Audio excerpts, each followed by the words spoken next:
Hey guys, so today I have Dr. Carolyn Dean with us again, which I'm so excited to have a second interview opportunity with her. Dr. Carolyn Dean is a medical doctor and also a naturopathic doctor who has authored several books, one of which is The Magnesium Miracle. And that's some of the topics that we're going to be diving into today, how magnesium affects certain health issues, the function of the thyroid, and much, much more. So let's get started. Are you looking for answers, searching for natural ways to support your body, or frustrated with mainstream solutions? So are we. Welcome to the Renewed Hope Wellness Podcast, where we're on a search for answers. We're going off the beaten path and diving into natural solutions to health and wellness issues. Our goal, empower you to be your own health advocate. So let's get started.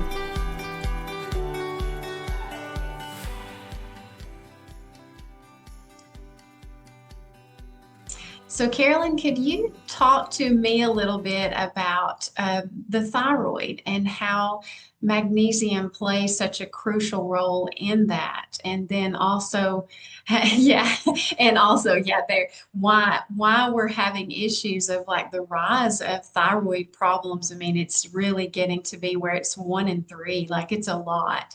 So, can you kind of explain the role of that and why we're probably not seeing that improve any as far as the hypothyroidism, Hashimoto's, and all the thyroid issues? Thanks, Happy. Yes, there's a lot of layers to the thyroid. I think the most important for your audience, which may be more women, is as soon as you have a pregnancy, your thyroid has been drained to a certain extent to support your baby. And we know this in allopathic medicine because we follow the thyroid test through a pregnancy, but then there's nothing preventative that's done. We in the allopathic part of my world, we wait until the thyroid is really depleted sufficiently to give thyroid hormone replacement. Even in my other side, the alternative community, we wait and do what armor thyroid or desiccated thyroid, something quote natural rather than a synthetic thyroid. But both people miss the step of using minerals to make thyroid hormone. What you need, and I discovered this after I with a chemist made my picometer magnesium. Then I said I have to get a multiple mineral. People don't know how much to take, and should you buy 8 bottles of minerals and take one of each? It's very confusing for folks. So in this multiple mineral research, I found that there are 9 minerals that are required for thyroid hormone production, 9 of them. We know about iodine because T3 stands for 3 iodine molecules. T4 is 4 iodine. You think, okay, give more iodine. But what happens is when you give iodine, it's supposed to be worked on by selenium. And then some people in alternative medicine, oh, well, we'll give selenium. But then you go down the railroad tracks and it's not linear. I mean, things are just happening all over the place. But to put it in a linear sequence, then you might need copper. And then there's boron and manganese and molybdenum and magnesium. There are 9 minerals. And no one is talking about that. They probably never will. But what I've found when we were testing this multiple mineral, I was using it myself because I was on armor thyroid and cold hands and feet. I didn't have the low energy or anything, but it was mainly preventive because I have a family history of low thyroid. Who doesn't? But 6 weeks after taking my multiple mineral, my hands were nice and warm, my toes were warm, and I was even more hyper than usual. So instead of weaning off my armor thyroid that I will tell everyone to do, I stopped it and I haven't looked back. And it's that sort of thing because I know, Happy, you are so into minerals. You are just. I heard your interview, your podcast with Stephanie Seneff, and I mean, it almost appeared like you knew more than she did. It was real. Not at all. It was pretty enlightening, the information and how important you just kept bringing up how important minerals are. And in Stephanie's world, with the glyphosates, they just grab our minerals and chelate them and remove them from our food. It's really incredible what's happening. So I appreciated that podcast, and I appreciate your interest in minerals. Thank you very much. And I think I'm amazed by minerals. I feel like they do run the whole body. And if the messengers are not there, then of course the signals get crossed. And that's where I feel like a broken record on it's mineral loss. You have to put that back. And I think with pregnancy, I've even seen that with infertility, that they're not diagnosable as hypothyroid. So, but they can't get pregnant. They've been to fertility, I mean, even fertility clinics and all kinds of things to hold the pregnancy, and no one's looking at, yes, your TSH is within normal range, but you're not converting that, which I think is where Yeah. magnesium is so important in the conversion of T4, which is that inactive form into the usable form, which is why your TSH, is that correct, Carolyn? Like that conversion happens in the magnesium dependency or It's one of the minerals. Magnesium, it's responsible for 80% of known metabolic functions, and it affects about 600 to 800 enzyme processes. So it's probably working on several steps along the way. And that's why, as I've heard you say, you cannot depend on one thing. But I mean, what I depend on, because I had to treat my heart palpitations with something, and it turned out it was magnesium. I was totally deficient in the headaches and everything, leg cramps, twitches. And I found when I took magnesium, I got the laxative effect. So I was stuck. I was soaking in Epsom salts baths. I was pouring magnesium oil on me. You'd make your own magnesium from distilled water and magnesium chloride flakes, and I was getting rashes and everything. So what I did was I worked with a chemist and created a non-laxative stabilized ion of magnesium. And that's what is important in mineral absorption. Are the mineral ions stable so that they can be absorbed into the cells? This is new knowledge. I know we've talked about it. You understand the process, but the public doesn't really realize that when you take a mineral compound, the body then has to work on it to turn it right? into ions that can be absorbed. And that happens naturally in the fluid of the blood, a mineral compound that's two different mineral ions. It will disassociate temporarily. And for an infinitesimal second, it will disassociate, and then the mineral can pop into a cell. And what happens is if you've got a, mm, if you've got a lot, what should I say? Even toxins, if you've got fluorides, if you've got chlorine, that can start grabbing onto minerals and make the whole complex unavailable. There's a lot going on in a toxic body. But if you've got a stabilized ion of a mineral, it's going to be absorbed. And that's why I find my minerals really are far superior because they're 100%, I should say 99% absorbed at the cellular level. And you talk about RBC, red blood cell magnesium tests, as as more important or more viable than a serum magnesium. But what I've been doing in my university studies is testing ionized magnesium. That is the what we want. We want to know how many ions of magnesium are available at any one time.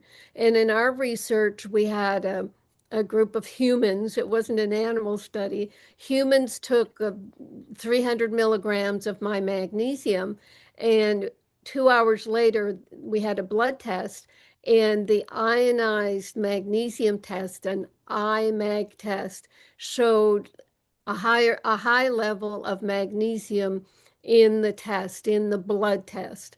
And that showed that those magnesium ions were just hanging out and doing their thing, being absorbed into the cells. And that's what we have to look for. I know the RBC test, I've recommended it because we can't get the IMAG test Right. in, yeah, outside of it. You have to be really sick and go to the ER. No, not even the ICU to get an IMAG test. Yeah. But that's why people are not being diagnosed with magnesium deficiency because we don't have the proper tests. And even if we do, we were talking earlier, the range of red blood cell magnesium, 4.2 to 6.8. And if someone is 4.3, they're told, oh, your magnesium is just fine. And it's not. We want to be up in the sixes. If you're down in the low fours, that means you're sick like everybody else, and you're low in magnesium like 80% of the population. And that's a problem with testing itself, is it's measuring a sick population. There's nobody really looking at, well, should I have a high level of this or a low level? And that's what we try to educate people about. Yeah, and there are some, like depending on the reference range for the region that labs are tested in, is really based on the health or the lack of that population. So it does change, and we actually have some lab ranges through specific labs that actually do they go from 4.0 to 6.0. So you couldn't even get to the 6.1 or 6.5, you'd be flagged high, which to me is like where you start to see the reference ranges are suggestions. They're not really a marker to go by for optimal health, in my opinion. And I've been amazed with just knowing that the IMAC test is the top of the line gold standard, but not having availability for it. Very discouraging. And I don't know why. I'd love to ask that question to the people that make those decisions. But the RBC magnesium, of course, representing more than the serum would, even in that, I'm amazed at how many people they're at 5. And so there's this, you think, well, 6 plus is not that far from 5, but when they're having AFib or they're having leg cramps or migraines, it's like there's a big difference in 5.0 on an RBC magnesium compared to a 6.1. Symptom wise, it seems like it's a game changer, you know. Mhm, Um, mhm. but not being able to measure that outside of it, I know it's second best to, if, but it is a better way than like the serum magnesium. I've actually been surprised at how many people are lined up to have an ablation procedure for AFib. And when Right. I just ask, has anyone checked your red blood cell magnesium level? Not the cardiologist, not no one. And it's like, no. So we order the test, and then in my experience, every time they're usually flagged low. It's like in the threes. And it's like, wow, would you like to try to see if you can get that level up before you make the step for an ablation? Um, and why am I asking those questions? That's always part of the conversation. I'm not a cardiologist. I wouldn't even begin to know where to start on any of that. But it's a very cheap test to run, and it's not a harmful test. So I don't know, why do you think that not to get edgy here, but why do you think that simple test isn't just ran in a basic panel? Is it because the information is just not taught? It's like kind of like a lack of knowledge on that side, or do you think it's because it's a supplement and we couldn't really expect a supplement to be that powerful? Or Yeah, all those reasons. We didn't learn about minerals or vitamins in medical school. The standard blood test is serum magnesium, and that only measures 1% of the total body magnesium. And the range of the serum magnesium is the tiny, tiny range.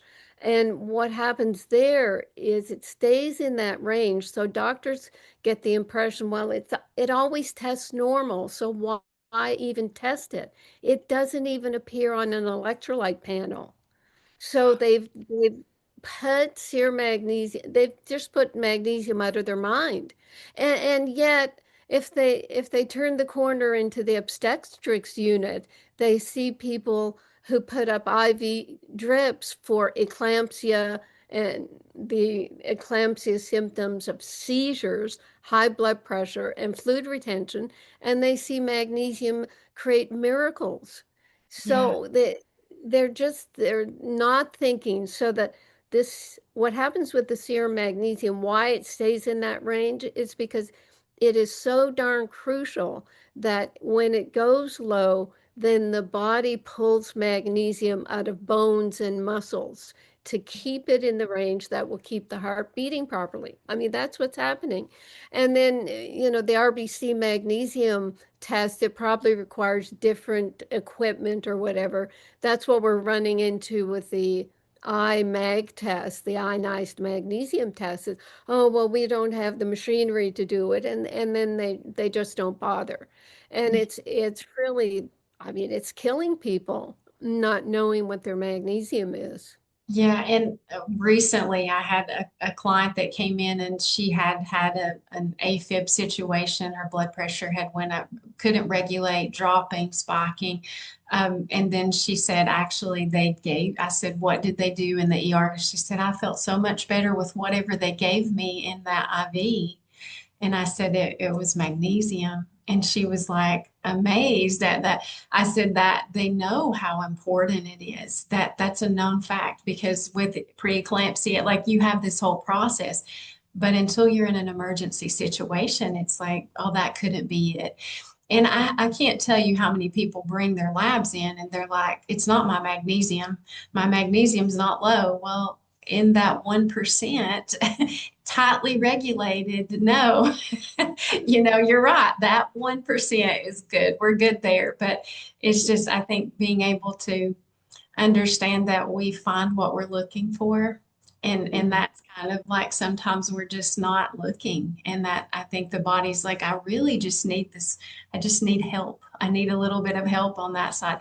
And I always tell clients when there's so many jobs for magnesium to do, well, your body Mhm. prioritize. It will decide what keeps you alive is most important, not concerned so much about all the other things. If it's forced to make a decision, I think that's where we start to see symptoms coming up with thyroid conditions and things is the body's still doing the process, but we're asking it to do it on such a tiny amount that of course it doesn't do a great job. We wouldn't either if we were asked to work at 20% capacity, and we're only allowed that much. But anyway. Well, yeah, the other thing about the testing is because I'm not in practice right now anymore, ever, and I have a dietary supplement company, we don't do testing. And with something like magnesium, the fail-safe of it, even with my magnesium, which is uh, non-laxative, you're safe in taking it. When I got rid of my heart palpitations and all, I was taking a lot of my magnesium. I took 1,200 milligrams Oh, wow. because on a store-bought magnesium, 50 milligrams would give me the laxative effect. But there was a certain point after about a year or so where all my symptoms, I had a dozen different symptoms. They were all gone, and I could go a day without my magnesium and I wouldn't get any symptoms. So I thought, okay. And at the same time, Happy, my laxative effect started kicking in. So I knew I was saturated. And now I'm only on 300 to 450 milligrams, which is like the RDA for magnesium. I tell people they probably need 600. So what I say to people in general is you can safely take magnesium unless you're on dialysis or have bowel blockage or myasthenia gravis.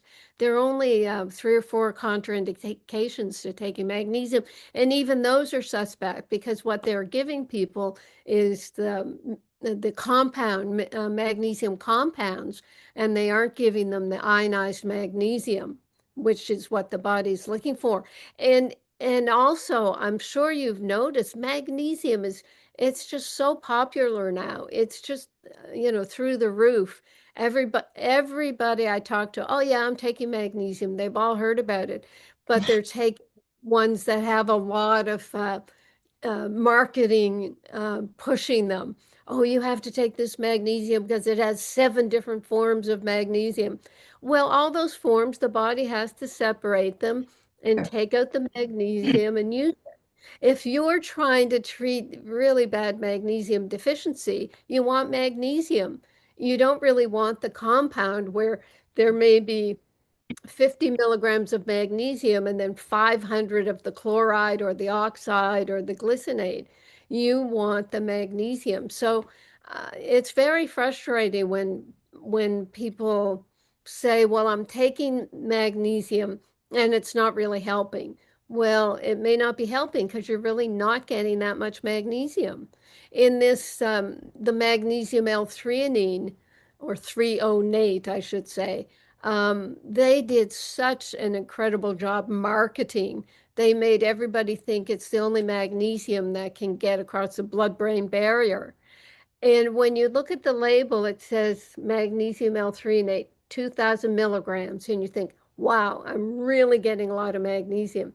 You turn over the bottle and the label says, well, in 2 capsules, the elemental amount of magnesium is 114 milligrams. So That's it. magnesium is so popular, you're going to be skunked if you don't pay attention. Yeah, and we have that conversation often where people say, well, I take magnesium, so I just need to take more of the type I'm taking. And I'm like, well, you could, but honestly, you're not absorbing that very well. So you probably want to change what you're doing, which is, I have found that from personal, like my mother has had tremendous benefits from the ionized magnesium, that honestly from your supplier, because it's amazing that she could never tolerate 100 milligrams of magnesium capsule, and she's had issues with all kinds of inflammatory bowel issues, and she tells everyone that she's like, that is life changing, because before, her magnesium RBC was always very, very low, so much so that she had heart palpitations, severe leg cramps, muscle pain, but she couldn't tolerate it in the gut because it wasn't absorbable. And now she will not miss. She's like, and honestly, I think that made me a believer more than anything, that the picometer, there is a reason that people can actually take this and not just immediately have the laxative effect when they're nowhere near a therapeutic dose. And it's hard to get people to understand you can have a laxative effect from an unabsorbable magnesium with a very low dose and it not do you any good, honestly. Well, also, happy people don't realize how many symptoms there can be of magnesium deficiency. So they just think of it, oh, it's a simple mineral. I have something really serious. I don't think a little mineral will help me. So there's all those layers, and also their doctors don't support it. Most doctors don't know anything about magnesium. They'll say it's a laxative. And they'll say, well, take it up to the point you have the laxative effect and then pull back. So they're not allowing their body to take care of what do I have in here? Over 65 different health conditions that are misdiagnosed. They're really potentially magnesium deficiency, but we call them a disease and we give a drug, and that drug can drain more magnesium and make you sicker. Yeah. It's so frustrating. But thank goodness, with podcasts like yours, people are getting the information they need. Yeah, and to start putting supplements into that category of, are they able to be activated by the body, and at what cost? Is it going to be 12 steps of a process and that requires energy, which can't be used for other things because your body's trying to utilize what we're, often dumping in high amounts. And I've always questioned that, because I'm like, how many minerals do I need to join with a huge amount of vitamin D, for example, or any of those, fat soluble vitamins? There's a cost involved. And I think we are creating magnesium deficiencies as we try to correct vitamin deficiencies. There has to be a better way to do that, which is really the more whole food sources. And I know you and I talked a little bit about that, I think, off air last time, but there's so many complexities to it that it's just, we're not so simple to say, your vitamin D's low, here's 5,000 IU's, now go be happy. It's like the Well, yeah, magnesium full. what you're getting at is magnesium is necessary to activate vitamin D. So all the research on vitamin D is very equivocal. People are very confused because some studies show you need it and some show, well, I don't think it worked, but it could be the magnesium status of the person. I hadn't had my vitamin D blood test done for probably ever. And when I had it done a few years ago, it was 19. Optimum could be around 60. So here I am living in Maui. I get a bit of sun. I try to stay out of direct sun, but I don't think I had vitamin D deficiency problems. I was saturated with everything else, but I decided, well, let me see if I can change my numbers. So I took 10,000 units of my own vitamin D3, K2, and 3 months later, I redid the blood test and I was up to 63. So I increased my values, but what happened with my magnesium? It went down from 6.4 to 4.8. Oh I my. was using up my magnesium to deal with the vitamin D. And I have heard that story so much in symptoms where people say, oh, my doctor gave me 50,000 units of this vitamin D. It's synthetic. And all my magnesium deficiency symptoms came back. Yeah. The body had to deal with this vitamin D and it used up their magnesium.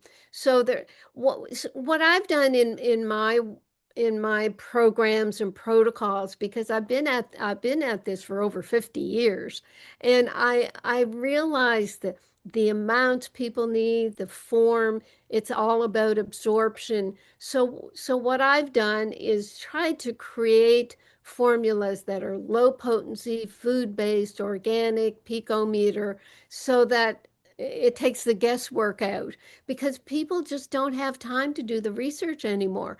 I mean, when you listen to a podcast like you had with Stephanie Senoff, it's just so over the top, loaded with information that I personally love, but I'm listening to it as I would one of my customers. It's like, it's too much. It's too much. Just tell me what to do. And Yeah. if yeah, if they trust you, then okay, fine. And that's where I come from in my work. We're talking now a lot about the MAHA agenda, Make America Healthy Again. And I'm going to be speaking at one of their fundraisers in July. And I'm just going to set it out. This is what you do. You tell people to stop sugar, stop seed oils, and then take food-based, organic, pico. I'll just lay it out. I say, here is what you can do for the nation. It would save trillions of dollars if people were on the right nutrients, because that's why we're overeating, in part because our body is trying to filter out the vitamins and the minerals that we need to make things go. And I've heard you say in podcast, MGATP. which is adenosine triphosphate is our energy molecule, but it's always attached to magnesium. If you don't have magnesium, you don't make energy. So that's where I start with magnesium and then kind of work out from there. And what I'm seeing in a lot of alternative practitioners, they tend to do a lot of testing. They're doing food allergy testing and more Yeah. heavy metal testing, hair analysis, all these tests. And as we've already said, even with hair analysis, if you're testing a sick population, how can you use that as your standard? Yeah. When I had my hair analysis test done by a mutual friend, he was a bit perplexed because I had so much magnesium, it threw off all my ratios. And it looked like I was abnormal, but no, I was just properly saturated with my minerals. So And it allowed those we minerals to place and do instead of storing like they would in a hair test. It's like you used them, yeah, which is great, and not at a level that they couldn't be maintained, too. So um, I think that the magnesium dependent, and I say that all day long, it's almost like revolutionary every day to me because it's like, when and I've done all of that, Carolyn, I do still do some testing, but honestly, I'm starting to come to the place of like, if we just start with what we know is most likely not available instead of trying to worry about the numbers. And there are times where it's like we need a baseline. I need to know, are we absorbing? Are you gaining ground as your symptoms are improving? So I like labs for that. And it helps people I feel like stay on board with their protocol because they can feel better, really, but they can see that connection. But I do think we're testing everything to death on many levels. And I've really started to say, if we really believe that minerals run our body, then what we're testing and all these different things actually would be streamlined into let's get the basics met, and the body will figure out so many things like that. yeah, I think when we got into vitamins and mineral supplementation, I was, I've been around at this, since the early 70s. When I was a teenager, I was reading the handful of health books out there. In in the city where I finally went to med school, there wasn't even a health food store. Mm. When I went into my first year of practice, I think there was two health food stores, and I made one of the health food stores, the owners, a millionaire because I just kept sending people to him. The first vitamins were food-based. They were awesome and they helped people. They food-based and organic for the most part. And then when I guess maybe big pharma or chemists got got involved, they said, well, this chemical structure, we can make it out of coal tar. We can make synthetic vitamins. Let's do that. And I watched that process. The B vitamins that used to be food-based, now they're synthetic, and doctors would at conferences saying, well, this 10 milligram B vitamin isn't working, so we went to 50. Now, oh, we have to go to 100. Oh, I think now we have to go to IM or IV injections of these vitamins because they're not working. They weren't working because they were synthetic. So we've evolved to or devolved to a state where the studies that you see in the literature about vitamins and maybe minerals to a certain extent, they're not valid because they're using synthetics. They probably don't use the right amounts. They either use too much or too little. So the whole nutrition research is very suspect. And you're saying it, I'm saying it. I don't have people do a lot of testing. Sometimes they've had testing before they come to us as a customer, but I think you can put the testing aside until you get the basics. Let's get your basic magnesium and minerals. I mean, that's the groundwork. And then the food-based methylated Bs. I don't do a MTHFR test. I'm not really for the 23andMe blood testing. I think they've gone bankrupt actually because the 23andMe that was from the Human Genome Project where Right. they thought they would find out what the all the genes in the body and then they could splice them when they found a problem. Oh, we'll take that gene out. They were so silly. They speculated they'd find 100,000 genes. They found 23,000. And that blew their mind. And that's what really got the epigenetics movement going because it's not the genes, but the interaction of the genes with cofactors that was making the body move. So the whole Human Genome Project gets sold to, I don't know if this is true. This is a story I made up. It gets sold to 23andMe. So then they sell it to the public and oh, you can learn all about your body. What they did is they told people these are the top 100 problems you have with your genes. And it terrified people. It's like, oh my gosh, I've got this, I've got that. How can I possibly cope? And I don't like that. It's really negative testing that there were no answers for these people. And with the MTHFR, maybe 40-50% of people have problems um, creating, what is it, methylating. Mhm. And it's possibly because of magnesium deficiency, because of how important magnesium is in methylation.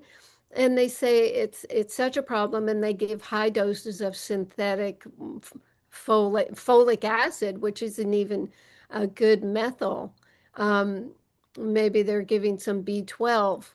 But what I say is, 3 and 4 milligrams of methylated food-based bees, and you've got someone who will gradually get their health back.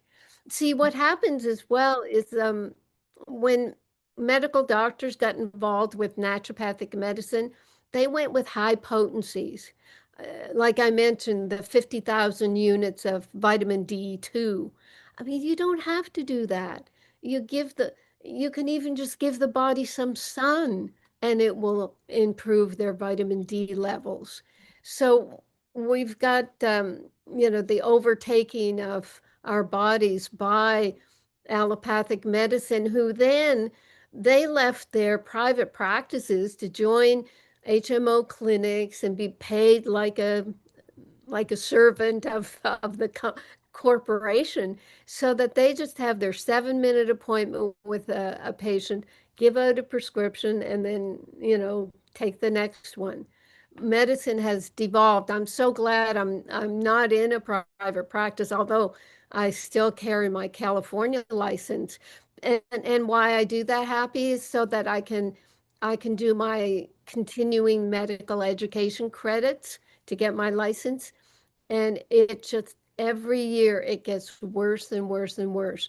The amount of drugs, the biologics now that they're using, which they're just kind of made up, protein, whatever, from animal sources and vegetable sources, and they put them together and act like it's a drug. I know that, I mean, that sounds really silly what I'm saying, but if you read biologic medicines, it's got no sense of science or rationality, common sense to give people body tissues, animal or human body tissues, mix those up in some sort of chemical formula and inject it in people.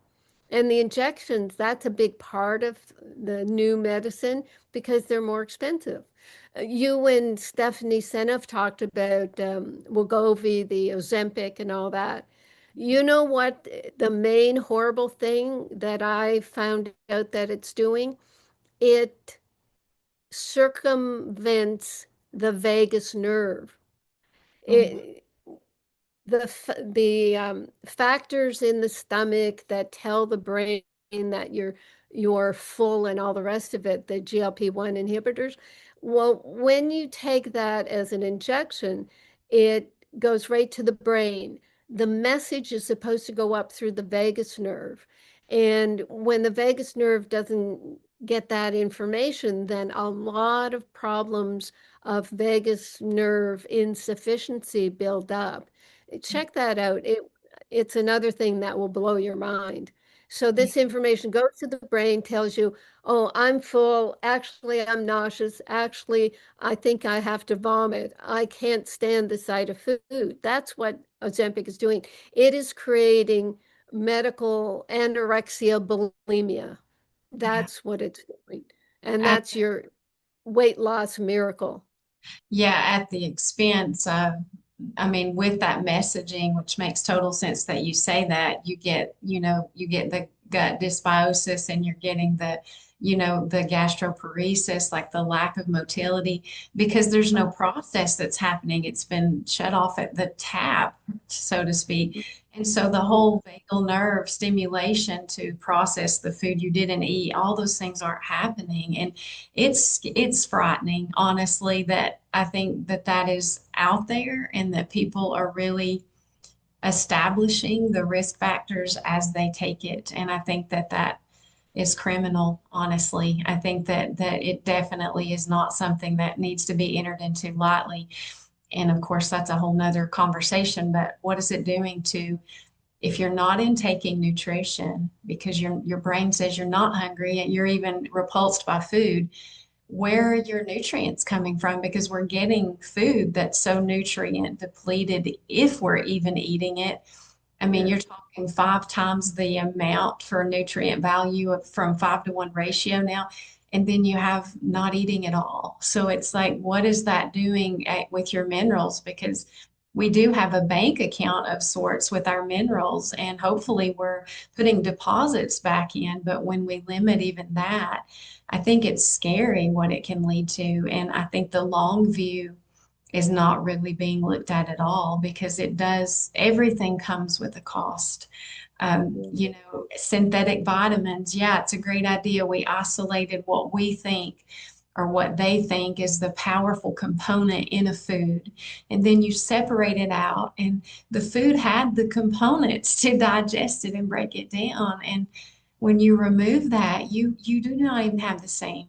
It's not even the same food. And then you microwave it on top of that so that it's not even molecularly the same. So it's like I am amazed every day at how fearfully and wonderfully we are made. And you'll hear me say that because I just walk away going, I know that sickness is on the rise. I get that disease is at an all-time high.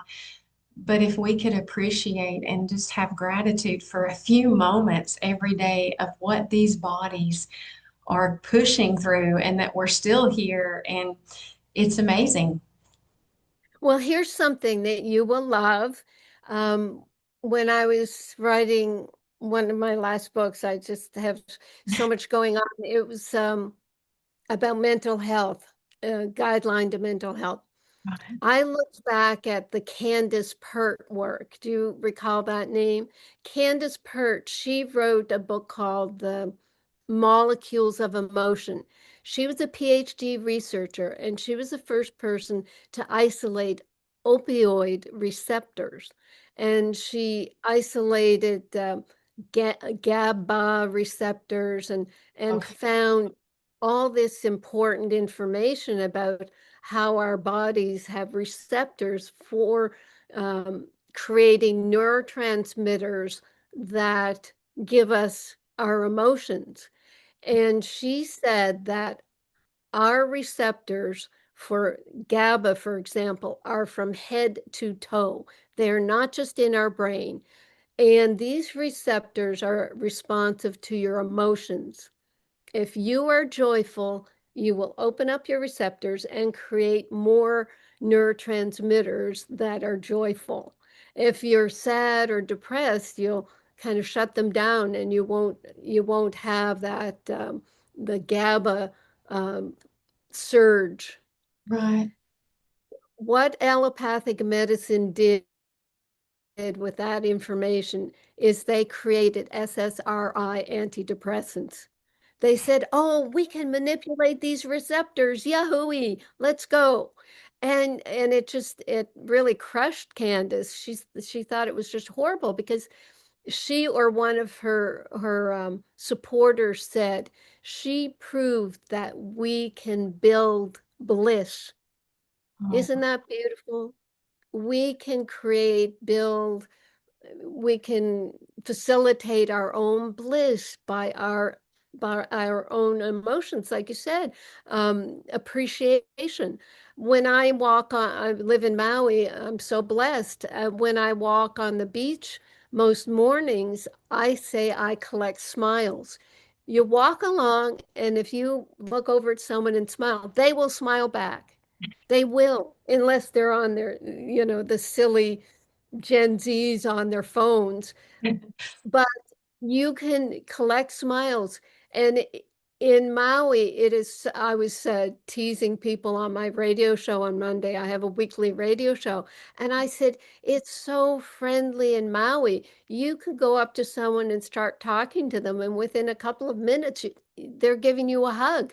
I went to Costco the other day with my friend, and the person before me, a young woman, she gave the person who checks you out the door, looks at your slip and, oh yeah, you got that many, okay. And young guy, and she gave him a hug, he gave her a hug. So I went out and he looked at my few things and I said, can I get a hug? And he gave me a hug. it's And contagious. it that's the word. It is contagious, but Yeah. you have to start it. And once you start it, you can't stop. It's contagious and addictive. So yeah, that's one of the major messages what that I try to promote. And I don't know if we're winding down, but I have to tell you this, Happy. In the brain book I was doing, brain nutrient book, I found the number of mitochondria in neurons. I hadn't thought of it before, but I was thinking, well, the our mitochondria harbor our Krebs cycle, which makes our energy. And I knew that the heart, uh, muscle cells have 5,000 mitochondria. So they're really working out hard. Each mitochondria um, has a lot of Krebs cycle involved, and each ATP requires magnesium. So I mean, you can imagine the trillions of ions of magnesium that are required for the heart. Okay, 5,000 in the heart.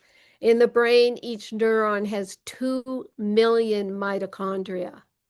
So It's you can't that's what, get your mind around that for sure. oh, that's what makes us wonder, is dementia magnesium deficiency?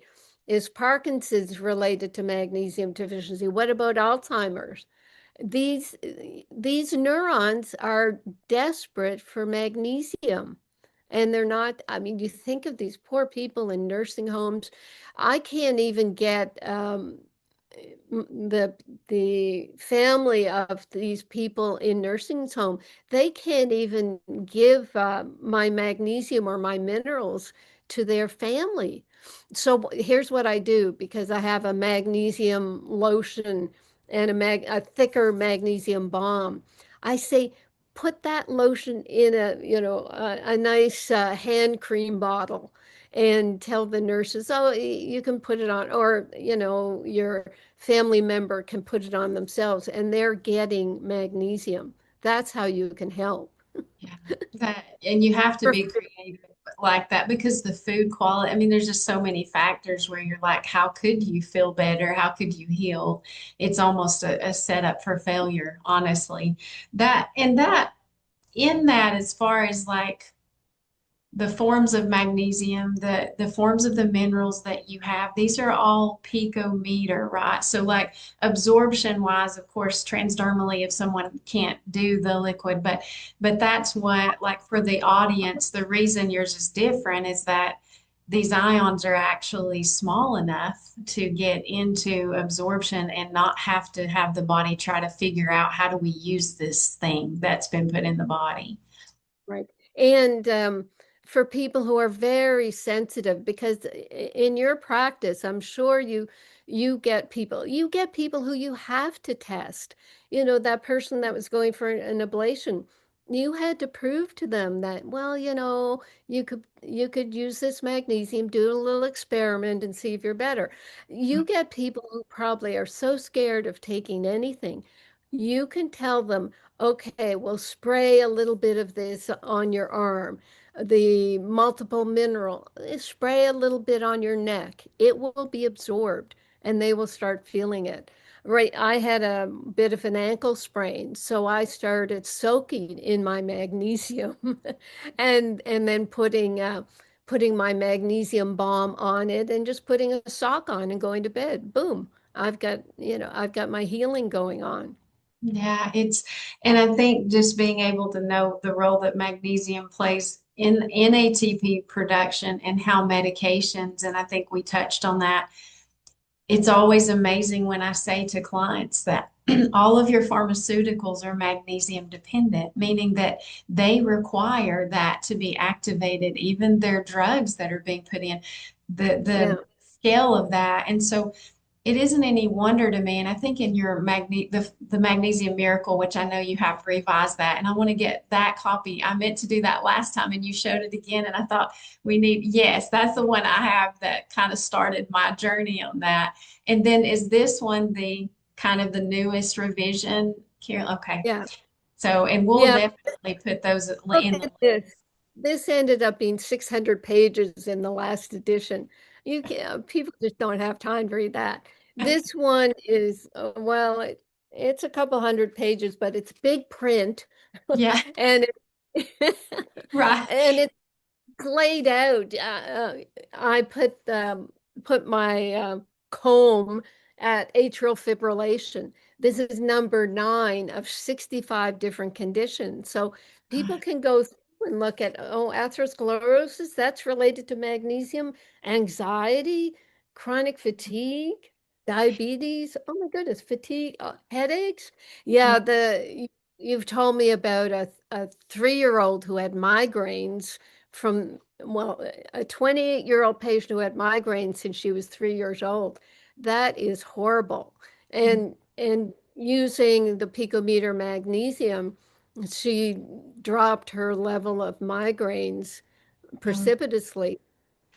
yeah. And migraines are the worst pain in the world. I've never had one. I certainly have had headaches when I was magnesium deficient, but it's the worst pain, and they give the strongest drugs.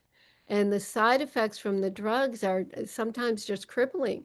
The headache keeps you from working, but then the side effects from the drugs keeps you from working as well. Yeah. So it Understanding that the magnesium deficiency is being created, if it's the reason it's there, and then the medication requires so much of the magnesium just to get your body back to normal for you. And I think that's why so many people that if they're on one or more medication and have been for years, like levothyroxine with a thyroid medication, I tend to see that those are really magnesium deficient people when they've been on it for a long time. But when you add 3 medications and you're on those, it's almost like it does. It's like a bank account that you're only making, you're only cashing out. You're never putting anything in.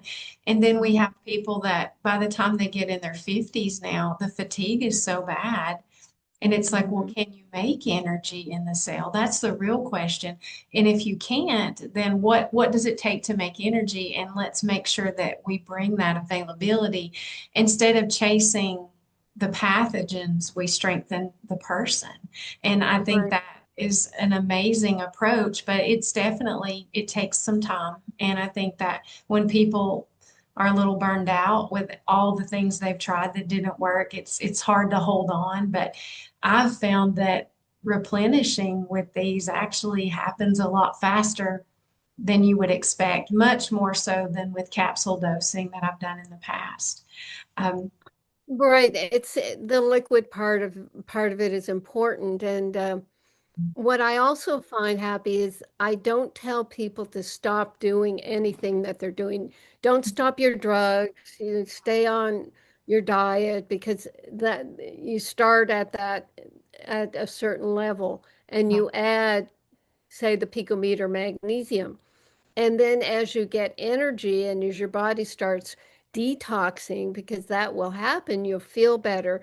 And then you'll have some energy to be able to make changes. You can't expect someone to start a program by, oh, remove everything from your cupboard that's bad. It's just too daunting.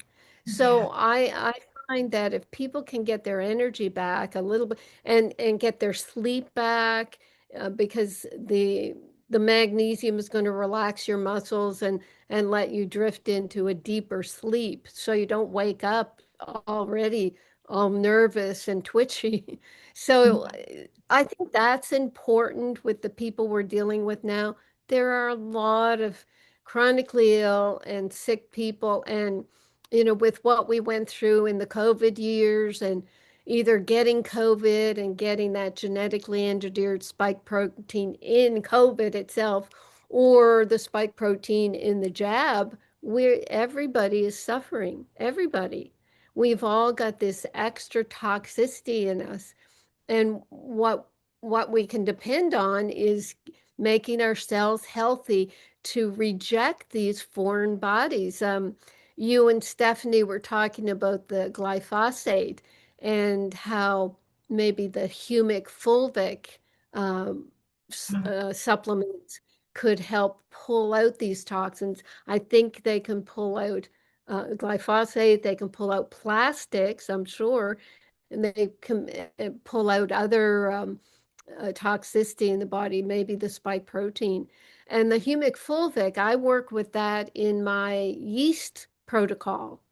I put that in with a Saccharomyces boulardii, a inulin, and I also have a, a barley powder. It's something we make. I don't really talk about it too much. It's uh, sprouted barley seeds that you create a liquid, and we do sell that liquid, but the straw that's left over from the barley sprouts, we use that as a fertilizer. And in my farm here in Maui, we've done experiments where we fertilize a plot of land for radishes. They only have a 25 day growth cycle, so we we fertilized one plot with the barley sprouts and didn't do anything to the second plot. So the plot without the barley sprouts grew 3 pounds of radishes that we could sell. They looked okay. And the other produced 85 pounds. Oh my And goodness. Wow. beautiful, red, huge. What happened to the other plot? The worms and bacteria and the weeds took it over. Mhm. So what I've found from that, and it's kind of a biblical recipe, barley is important in the Bible. Right. And what we realized, or what I realized with that, is this form of barley, the way we sprouted it, there's a bit of a recipe to it. Mhm. It gave a life force to the plant, which meant it was healthy and robust, and it detracted predators. Right. The predators will go to the weakest organisms. So they just crossed over and went to the other plot. So Yeah. what we're trying to do with our bodies is create energetic life force that will reject anything that's not supposed to be there. The body knows that we don't want the spike protein. So if we have the right building blocks, and yes, the drops are on my website as well if people want to experiment with them. I just have that radish study as my research to show that it has sort of a life force, life-giving properties. I think Right. it was quite amazing. Yeah, and I think when soil is healthy, then it doesn't attract the pathogens because the plants are healthy. So, and I think that's the devastating thing about, of course, herbicides is they're changing that whole profile. And so all of the unhealthy bacteria and these negative ones are actually just coming up, and there's a place for them even in a healthy biome, but not at the level. And then yet the nourishing ones are being depleted. And it's really a tragedy, of where do we go from here. And I'm so excited that you're going to be sharing on a platform that hopefully will get people to think beyond removing artificial colors. I think that's awesome. But to me, I'm like, remove the junk food. Like, I feel like it's a bigger discussion. I'm happy you took red dye out of someone's, whatever cereal they're eating, but the whole thing is dead food. So, like, what are we really spending our money on? What are we putting it in? We've got to get back to the basics of how do we make life, and really start, stop expecting our bodies to be able to overcome the onslaught that we're putting them through, because I think we're finding that they're not up to the task because they don't have what they need. So I hope that you're heard and that it's received, and that it simplifies that we don't really need to chase all of these different food additives and change all these things. We need to change what we're eating to whole food. And a lot of those problems will, and then if the soil can actually have the mineral content that it needs and it's not being destroyed. So a new beginning, hopefully. It's a start, and you have to have that. So I'm a little negative sometimes because I think I see the whole, like, this is so big. Does anyone see what's happening? And yet you have to start somewhere. And it's like you said, I don't say you're going to change everything today. We're going to get everything out of your life because it's Right. overwhelming, but, Yeah. And but it's educating people, just opening the conversation, and then people will go further on their own. They can't wait for the government to change everything. But you're right. Start eating whole foods. Join a CSA, community supported agriculture.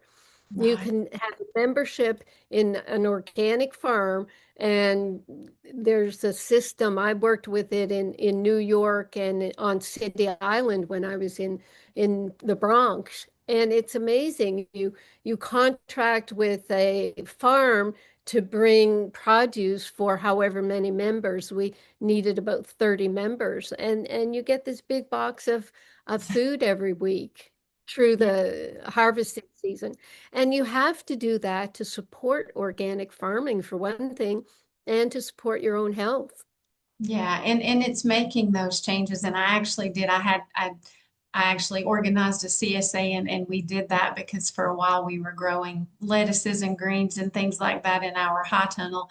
And it was amazing to see people in the community that could bring, just what they were really able to grow with the soil that they had. And the taste is so much better when you have minerals that are actually in the soil. You wouldn't believe the flavor of food when it's much sweeter naturally when there's a mineral, like a true mineral source. And so that I love doing that. But yeah, I think the need is there, and we have to change one thing. If we, to me, that's absolutely revolutionary, is to say, you know what, we're not going to support the big, huge farms that aren't able to grow organically on that scale. It's really not possible. And I say that from someone who's grown organically.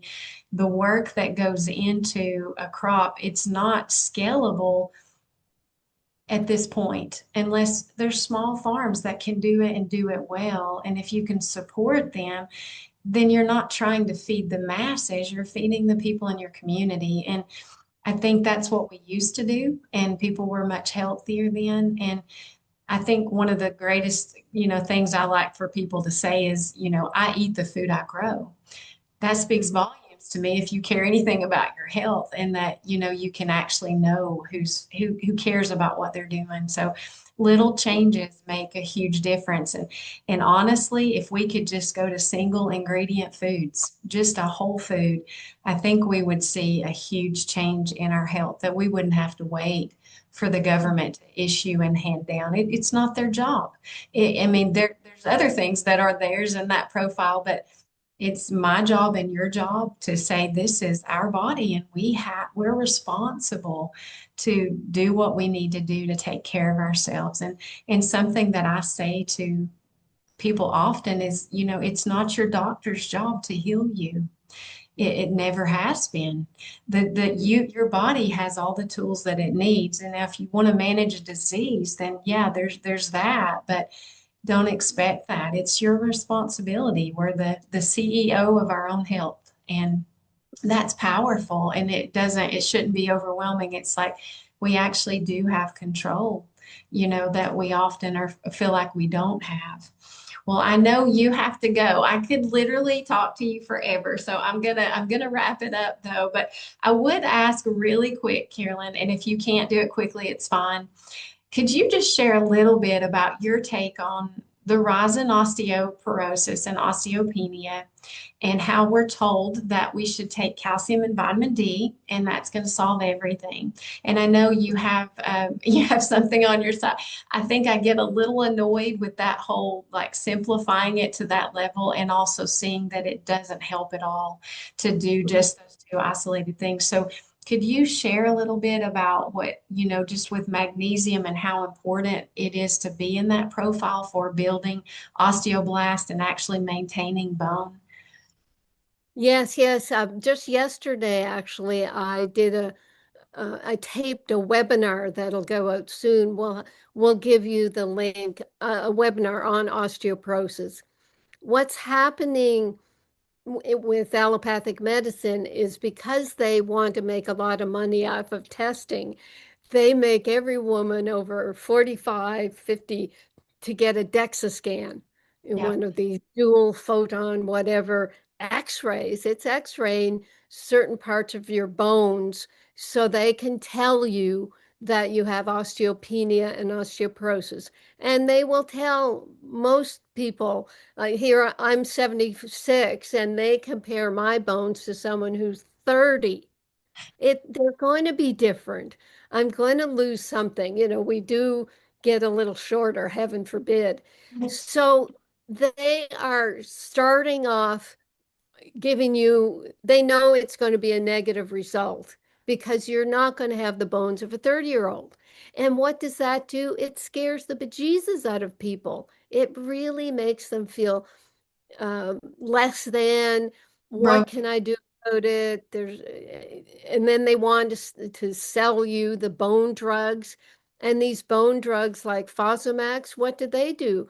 They kill your osteoclasts. Your osteoclasts are what modeled the bone into the right strong lattice work structure. Osteoblasts, you mentioned, they make new bone cells. And actually, magnesium helps both the osteoblasts and the osteoclasts. So if Fosamax kills the osteoclasts, and they tell you to take vitamin D and calcium, you're just slapping calcium onto your bones willy-nilly without it being properly structured. So you make your bones more brittle. There are more fractures of people who are on Fosamax. Oh, your bones look great.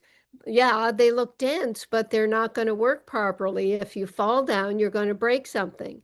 And in your jaw, there's something called osteonecrosis that sets in, which is your jaw bones get very brittle to the point that dentists will not put a dental tooth implant into someone who's on those drugs. That's how much chaos this drug has caused.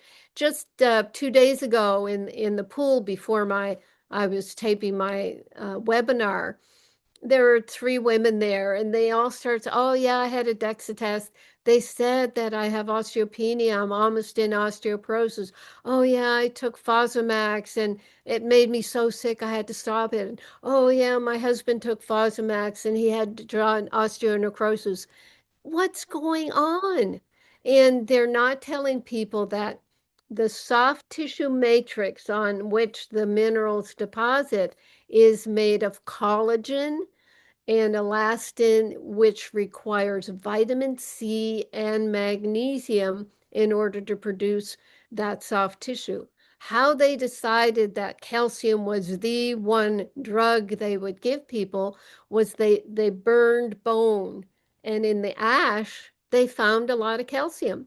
Well, magnesium and collagen are going to burn up.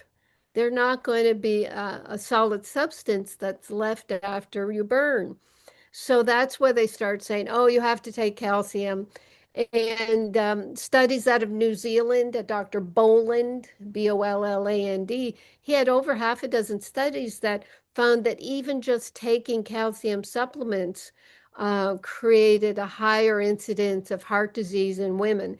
And also, he and other researchers have documented heel spurs, kidney stones, gallstones, breast tissue calcification, which is misdiagnosed as precancer quite a lot, DCIS. So we're being calcified with taking calcium supplements. And the RDA in America is the 1,200 to 1,500 milligrams. I say you just need about 600, which is what the World Health Organization, and in the UK they say 5 to 700. So I say 600 calcium, 600 magnesium. Calcium at 600 you can often get if you're on dairy products, nuts and seeds, green leafies. You go to what we have on our website is something called a chronometer. You put in your diet and find out how much, well, in general, I don't know how accurate anything is anymore, but it tells you how much calcium should be in foods. And I know myself, if I go on a yogurt binge, and after a couple of days I've eaten a quart of yogurt, I start feeling a little palpitating because it has knocked out some of my magnesium. Right. So I know we do absorb calcium, and there are foods where we can get it. Fish with bones is another thing. So osteoporosis is big business right now. Mm. They're selling the DEXA scan, selling the Fosamax, and scaring people. Yeah, and like Prolia, like yeah, the ones that when there are breaks, they actually splinter break. So there's such a thing as having bones that are too hard. I mean, a substance that's extremely hard actually breaks more easily. But I think we're getting to the place where it's very fear driven and it's like, well, you have to do this or you're gonna break your hip, or well, there's no guarantee you're not going to anyway. And honestly, the likelihood of that. But I think it's, Mhm. yeah, the comparatives, and we're trusting often blindly that this information, and none of us make good decisions when we're afraid. I mean, everything just, you literally, your brain is like, oh, I got to do this. And I think we just get on this medical train where it's like, wait just a minute. Is that really the, and when I see a bone, if you see the DEXA scan reports, it actually has on there increased calcium to 1,200 milligrams and, 5,000 IUs of D. And I said, did they mention magnesium to you? Did that?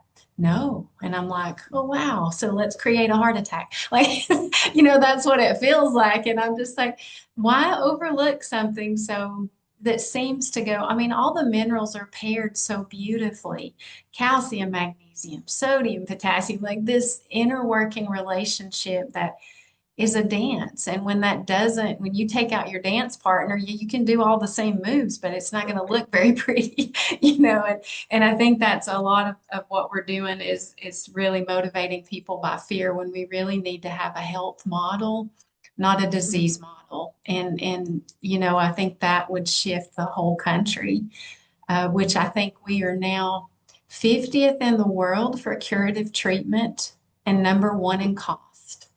Yeah. Oh, wow. Yeah. And so it's like, how, it's propped up and that needs Mhm. to change, So, and I think that people see, I'll have to send you my book, Death by Modern Medicine. Have I talked about that? no, Yeah, yes, I've been through all this. I wrote that in 2005 after I was attending Codex meetings in Europe where they were trying to standardize dietary supplements and the amount of toxins they would allow in food. So they were trying to allow maximum amount of poisons in foods and the minimum amount of vitamins and minerals. It was oh, pretty scary. get that book, Carolyn. So I'm going to do that. And actually, your 600 page, like the Magnesium Miracle one, um, I listened to that on Audible and on my way back to and from work.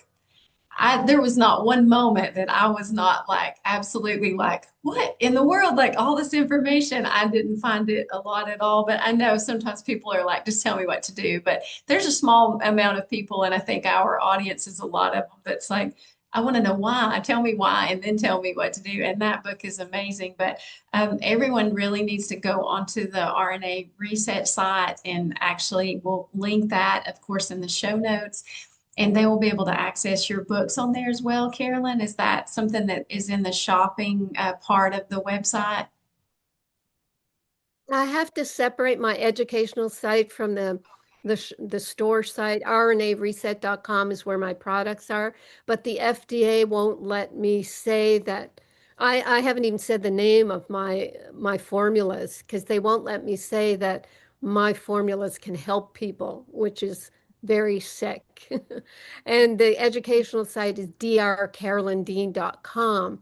And there you can see where you can link to my radio show. I have blogs. Your podcast will be up there when it launches. And for the books, I do for the information where I do talk maybe a little more about my products. We have to create a membership site so that we can. Uh, I don't know if it's in words, but the implication is if you're not a if you are an FDA whatever, if you're hired by the FDA Yeah, to I to know. check up on me, you're not allowed in here. It's still bad. None of that has shifted. We're still finding that our one major mineral manufacturer, he keeps getting rated by the FDA and by state health authorities, never find anything, but they make our lives miserable because they're pretending like we're doing something wrong, whereas as we know, with my death by modern medicine, my last statistics on iatrogenic medicine was there's over 1 million people dying early and inappropriately from medical interventions, drugs, surgery, bed sores in nursing homes, all the many categories that if you just add them all up, you get a 1 million people dying because of allopathic medicine. So we're trying our darndest to help keep people alive, but it's a big job. Yeah, and I think it's there isn't the third leading cause of death. Is that what the rating is now with the iatrogenic Well, injury? yeah, I say it's the first cause, but it is acknowledged as up in, 1, 2, or 3. Yeah, Well, and how it's much of crazy. that in autopsies is actually being reported? Like if someone dies of a heart attack and yet there were other things that caused that, like there's so much there that I don't think you could ever really, you have to know it's much higher because it's not going to be out there. I'm surprised that Reported. we get, yeah, for it to be out there. Well, we will definitely put those links. And I tell everyone about your product. I've tried to honor that just in our podcast, saying this, but everyone can go to our show notes, to anything on our site. Like we firmly support the product that you took 4 years to make. And I think that says a lot, about your commitment to quality. And I'm excited. The minerals go in our water, the magnesium go in our water. And I've just got it. That's what I'm sipping on all day. And I didn't have anything where I could say, oh, this was wrong. And now, I mean, I feel great. And I love the fact that I have great energy. And I hope because I'm doing this, it doesn't have to change, which is not having a problem to fix is a good thing, I guess, for sure. So is there anything else, Carolyn, as far as anything else that I missed or that you wanted to share before we let you go? Because I know I've kept you over. Oh, that's fine. It's been very enjoyable. Well, didn't you say, Happy, that your mom had a lot of symptoms? She What? had the irritable, yeah, and mom wouldn't mind. I've already talked to her about that. She says, tell everyone, but she's actually has diverticulitis and then had inflammatory bowel disease and irritable bowel syndrome on it. And she literally couldn't leave her home. I mean, it was really debilitating and Yeah. humiliating. And, and so since that time, I was very hesitant because her experience with all types of magnesium it was terrible. And, she just wasn't willing to try anything else. And we'd tried them all.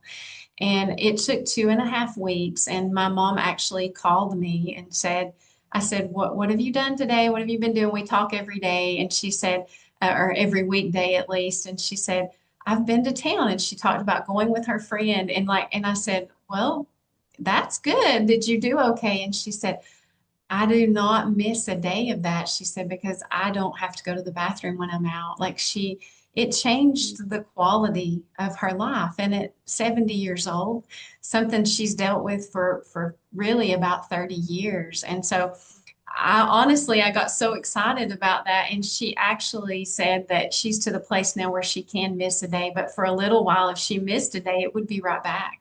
And she was Yeah. like, I don't know. My mom just trusts me. She's like, I don't know what that stuff is, but it really makes a difference. But I think, So there's your example. I mean, you grew up with your mom, and she had this health problem, and that's probably what directed you to a health profession. And uh, you've tried really hard to be healthy and stay healthy. So that's fantastic. And we learn by that type of association. yeah. And So just to be able to say something that is not harmful, that self-regulates, that it's okay for everyone to say, pretty much assume that we're going to not have enough magnesium in our life in this world and that it's something that you can do without testing. And then, of course, that if you need to for certain reasons, it's available. But, well, thank you so much. I don't know that I won't bother you again for another interview, Carolyn, because I feel like we could dive into this all day long and you just barely scratched the surface. And it's such good information on there, too. But thank you so much. And everyone can find your website for both your books and for the RnA ReSet for the products. And I hope everyone will just go over there and see, because I stay on your site a lot because I'm just now exploring like the other side of it. So I'm interested in the drops you mentioned from the barley sprouts. I think that's mm, amazing. I mm. may even use it in my garden. So Right. Yes, at some point I'm going to have to build another building. We have our main warehouse, 30,000 square foot building in North Carolina. really, And yeah, that's what, yeah. And I have another plot of land, and I've always wanted to build a building and make fertilizer. COVID kind of shot the boots out of everybody. And the FDA came after all of us who were. I never said anything about COVID, but they really came down hard on all the supplement companies because they didn't want people to be using natural remedies. So it's been difficult. It's been more difficult for the population though, being shut down, fear-based, and all the rest of it. But I do know that magnesium is helpful for people who have anxiety and fears and worries because it'll calm you, it'll help you sleep. It will take the crazy talk out of your mind. I've had people who've said, I've never been able to fly because my mind, it just talks about all the problems and what if they take magnesium, my magnesium, and it shuts it off. It's remarkable. It is. So, I think the GABA, the receptors that, you'd mentioned Candace Perch talking about, it's like those are magnesium dependent. So those amino acids that become serotonin, which tell you you're okay, we're safe, everything's good.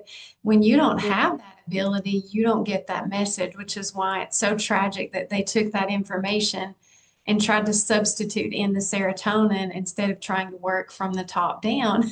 So that, guess what? Your body can actually make that if you have all of that going on. So I think COVID was counterproductive, and I'm very thankful for that. As hard as it has been on people, I think it started a movement of people to realize we're responsible for our health. We can't expect someone else to have the answers. And so I think that's why we're on a path that we are, hopefully, with everything else. So, but it was really a difficult time for sure.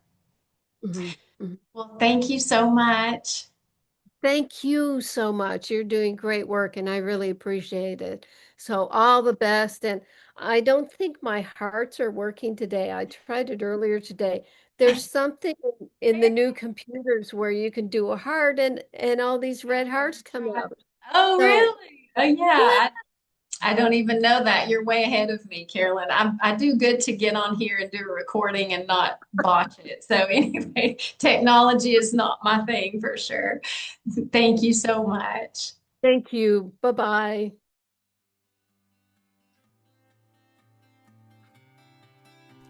Thank you so much for listening. If this podcast inspired you or encouraged you in some way, please leave us a review or share this episode with a friend. If you need help connecting the dots of your own health journey, I would love to help you with that. You can reach me via the link below to set up a one-on-one consultation.